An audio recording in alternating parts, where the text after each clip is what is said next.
Hi guys, Tom Morrison here, and today I want to give you some things that you can work on if you have been experiencing on and off bouts of plantar fasciitis, okay? So sometimes it just happens because life's not fair, but let's try and figure out what you maybe have not been doing in the past, and let's start to add that stuff in so that hopefully it may help with your symptoms initially, but long term, it'll hopefully stop it from coming back again, because there's nothing worse than if you have an old niggle or an injury or something that just keeps coming back, okay? So very first thing you want to do is think about the strength of your feet, okay? And the things that you do with them. So you can probably do a lot of different things with your hands. If I asked you to just, individually touch each finger to your thumb, you'd probably find that quite easy. But when it comes to the feet, are you able to disassociate your toes? So are you able to, on one foot at a time, just lift up your big toe by itself without lifting up any of the other toes, okay? Without having to excessively rock your foot out to the side, okay? So see, can you do that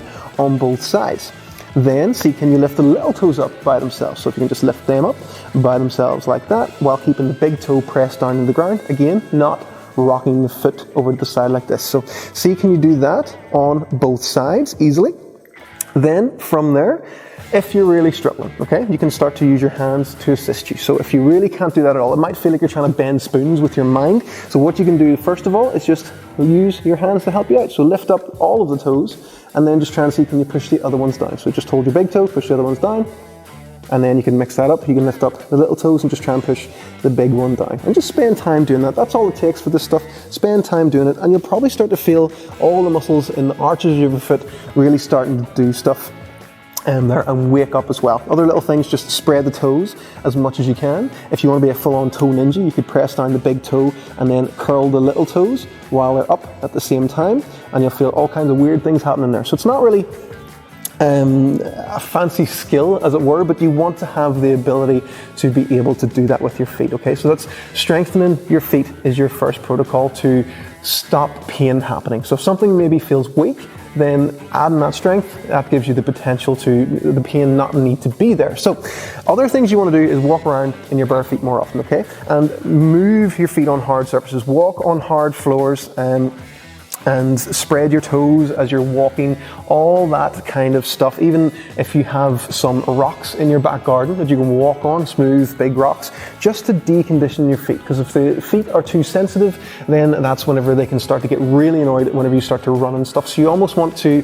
desensitize your feet to give you more wiggle room to do harder forms of training. So moving it up a little bit, ankles are very important as well. If your ankles are not strong, then you're probably going to find that your knees can even hit you as well. So knees and feet, if your ankles don't move very well or they're not very stable, that's the thing you're going to run into. So nice things you can do about this, you can combine the foot strength with the ankles.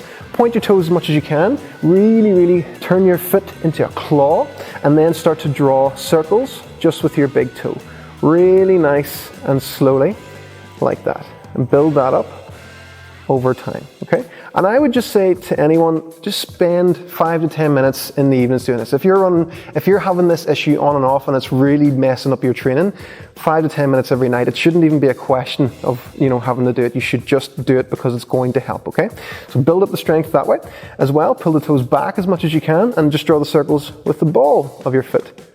And if you never do this stuff, you'll probably start to find all kinds of cramping in your calves and in your feet. And just, if it happens, just shake it off, walk about for a second and get straight back in there. Cramps aren't bad things, it's just the muscles trying to figure out what to do in the position, okay? So both feet, obviously you want to do, spread the toes as much as you can, draw the circles with the ball of your foot, and then scrunch up and draw the circles with that as well. And then if you want to, just give yourself some nice little lazy ones to finish off with without any kind of strict toe constrictions. So those are your very first things that you want to start working on for your feet in order to build the strength, and then you want to build it into integration exercises that are actually going to apply to your training. Next thing that we want to do is start to build strength and control with the ankles as well. So from here, bring your feet as close as you can get, and then you're going to go up as high as you can. And what you're looking to avoid here would be your ankles to cave out like this in this position here. So you're looking to keep toes grabbed to the ground, lift yourself up nice and slowly till you get to the highest point you can. Then from there, transfer your weight to one foot and then slowly lift one up and then slowly lower yourself back down, okay? And then swap sides. Lift yourself up as high as you can shift your weight, lower yourself down, nice and slowly, okay? So what you want to avoid happening would be to go up and then the ankle to cave out and then you just flop down like that. You want to be in control of it the whole time. So again, up, transfer the weight, lift the foot, slowly lower back down with control. The way to step that up a little bit, here's a wee cheeky adductor exercise just for free. It's a nice one. From here, same idea, but we're increasing the range of motion. So get a bit of a stretch in your calves first of all. Again, you can do this on your stairs. If you need to hold on to something at the start just to practice the motion, it's absolutely fine.